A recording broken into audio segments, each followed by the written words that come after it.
रूस के राष्ट्रपति व्लादिमीर पुतिन ने अमेरिका समेत नाटो देशों को बड़ी चेतावनी दी है।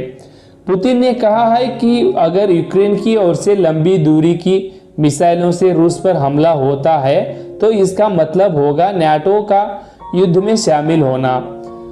पुतिन ने कहा है कि अगर नाटो इस युद्ध में शामिल होता है तो रूस की ओर से वाजिब जवाब मिलेगा। दरअसल यूक्रेन अमेरिका और पश्चिमी देशों के लगातार मांग कर रहे हैं कि उसे रूस के सैन्य ठिकानों पर हमला करने के लिए लंबी दूरी की मिसाइलों की जरूरत है। कुछ मीडिया रिपोर्ट्स में दावा किया गया है कि अमेरिका और ब्रिटेन मिलकर यूक्रेन को मिसाइल सिस्टम देने जा रहे हैं। जब रूस के राष्ट्रपति पुतिन से इसे लेकर सवाल किया गया है तो उन्होंने अमेरिका और नाटो को बड़ी चेतावनी दे डाली है।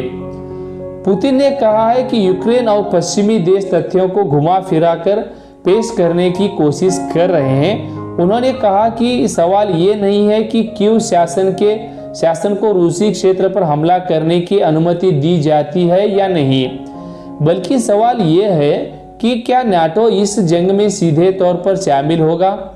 पुतिन ने कहा है कि यूक्रेन पहले से ही रूस पर ड्रोन और सैन्य हथियारों से हमला कर रहा है, लेकिन पश्चिमी देशों की लंबी दूरी क्षमता वाले उच्च सटीक हथियारों का उपयोग करना एक बिल्कुल अलग बात होती है। पुतिन ने दावा किया है कि इस तरह के हथियारों का इस्तेमाल करने में यूक्रेन की सेना सक्षम नहीं है, क्योंकि इन हथियारों का इस्तेमाल करने के लिए सैटेलाइट के जरिए खुफिया जानकारी की जरूरत होगी, जो कि यूक्रेन के पास नहीं है।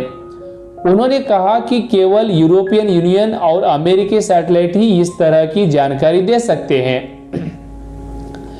पुतिन ने जोर देते हुए कहा कि सबसे अहम बात यह है कि केवल नाटो की सैन्य कर्मी ही इन मिसाइल सिस्टम का संचालन कर सकते हैं। यूक्रेनी सैनिकों को इसके पास इसके संचालन की क्षमता नहीं है।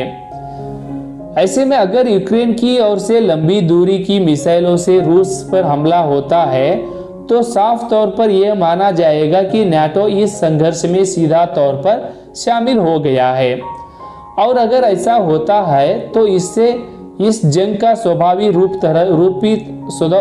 पूरी तरह से बदल जाएगा।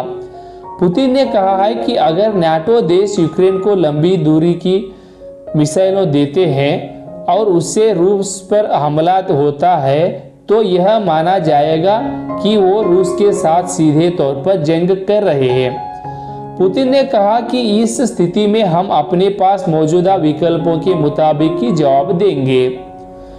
रूस यूक्रेन के बीच करीबी 2.5 साल से जंग जारी है। इस दौरान यूक्रेन को रूस का सामना करने के लिए पश्चिमी देशों की ओर से भारी मात्रा में हथियार मुहैया किया गया है, लेकिन अब यूक्रेनी राष्ट्रपति जेलेंस्की ने अमेरिका और अपने सहयोगी से लंबी दूरी की मिसाइलों की मांग की है।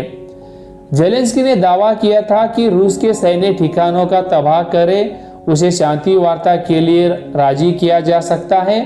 हाल ही में जब रूस को ईरान से 200 बैलिस्टिक मिसाइलों की मिले हैं की खबरें आई तो माना जाने लगा कि इससे यूक्रेन की मांग को बल मिलेगा, लेकिन पुतिन के रुख से साफ है कि अगर ऐसा होता है वह झुकेगा नहीं बल्कि और आक्रामकता से जवाब देंगे।